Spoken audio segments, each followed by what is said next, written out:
Ayah, maaf. Bab 522.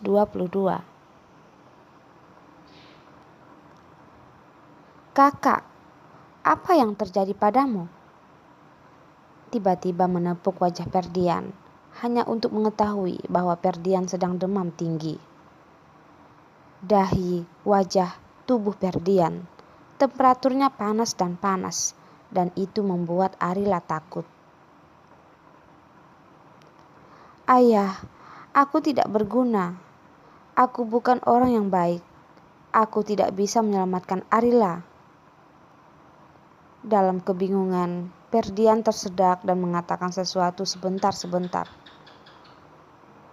Kakak, apa yang kau bicarakan? Tiba-tiba mengangkat kaki Ferdian dan membiarkan Ferdian berbaring di sofa. Kakak, jangan takut. Aku akan membiarkan dokter segera memeriksamu. Semua mengatakan bahwa penyakit itu seperti gunung. Tidak peduli seberapa sehat Anda, tetapi selama Anda sakit, Anda tidak dapat bangun. Arila memanggil dokter keluarga untuk membantu melihat situasi Ferdian.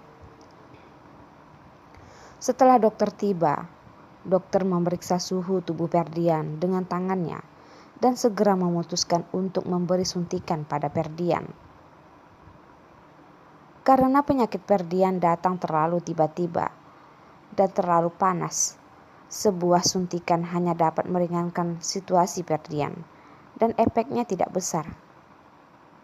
Setelah suntikan selesai, dokter segera menggantungkan infus ke Ferdian. Dokter, bagaimana situasi kakakku? Tanya Arila dengan cemas. Dokter berkata,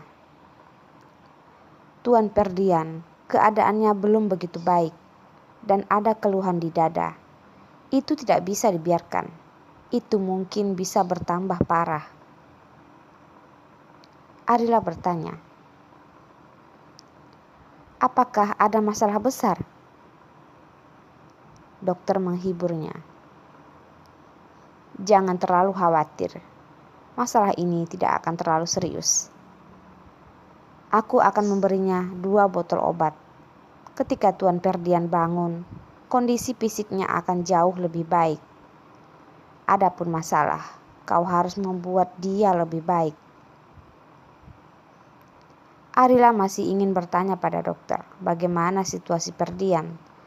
Tetapi Arila pikir dokter benar-benar tidak dapat melihat masalah psikologinya. Saudara laki-laki dari keluarganya adalah seorang psikolog terkenal. Sayangnya, apakah itu fisik atau psikologis, dokter hanya dapat menyembuhkan orang lain dan tidak dapat menyembuhkan diri mereka sendiri. Arila tidak tahu apa yang terjadi pada saudara lelakinya.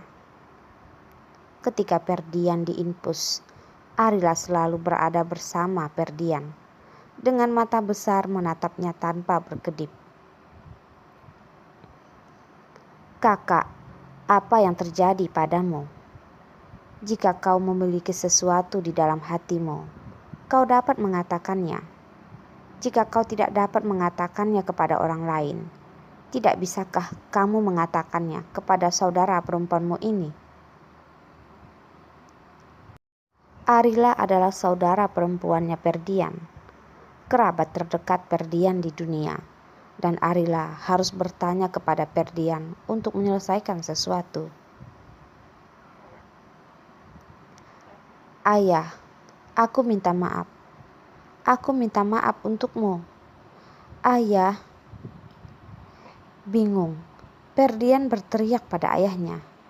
Air mata mengalir dari mata Ferdian. Di masa lalu, Arila bahkan tidak pernah melihat air mata Ferdian. Di depannya, Ferdian selalu mempertahankan citra tinggi dan tampannya. Ferdian sering mengatakan bahwa Ferdian adalah saudara laki-laki. Di depan saudara perempuannya, Ferdian harus menjaga sikap kuat dan tidak boleh meninggalkan kesan buruk pada Arila.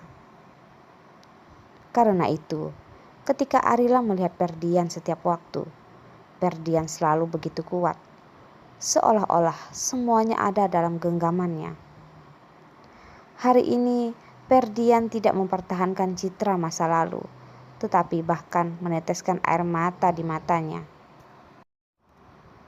Arila melihat bahwa hati Ferdian pedih dan Ferdian sampai harus meneteskan air mata. Arila selalu dalam ketidaktahuan, dan Arila mengucapkan sepatah kata, tiba-tiba meraih tangan Ferdian. "Kakak, apa yang terjadi padamu?" Ayah mereka meninggal selama bertahun-tahun dan hati mereka hancur. Arila tidak tahu bagaimana Ferdian tiba-tiba merindukan ayah mereka. "Ayah, aku minta maaf. Aku tidak bisa menyelamatkanmu. Aku tidak bisa menyelamatkanmu," kata Ferdian dengan tatapan menyakitkan. "Kakak," Arila benar-benar ingin menampar dan membangunkannya. "Ayah, kau berlari cepat, dan lari cepat. Carson, kau pergi." Ferdian mengatakan bahwa semakin berbisik. Beberapa kata terakhir seperti nyamuk dan mereka tidak mengerti dengan jelas. Arila menduga Ferdian pasti mengalami mimpi buruk. Ferdian mungkin memimpikan ayah yang sudah bertahun-tahun tidak terlihat. Arila berpikir bahwa ketika ayah mereka pergi, ayah tidak pernah kembali. Ayah meninggalkan Arila sendirian di dunia ini. Selama bertahun-tahun, Arila telah berjalan selangkah demi selangkah. Tiba-tiba, tidak ada lagi dengungan. Ferdian hanya mengepalkan tangan dan memberitahu dengan tindakan praktis bahwa mereka tidak memiliki orang tua. Tetapi Ferdian masih memiliki Arila. Tidak peduli apa yang terjadi, selama dia membutuhkannya, dia harus berada di sisinya, sama seperti hari ini.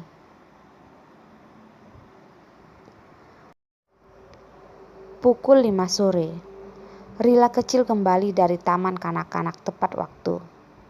Ketika Rila kecil mendengar dari Nurmala berkata, Ferdian datang ke rumah, dan Rila kecil sangat bersemangat sehingga langsung naik ke atas. "Paman," dia mendorong membuka pintu kamar. Pertama-tama memandang kepala kecil itu dan melihatnya.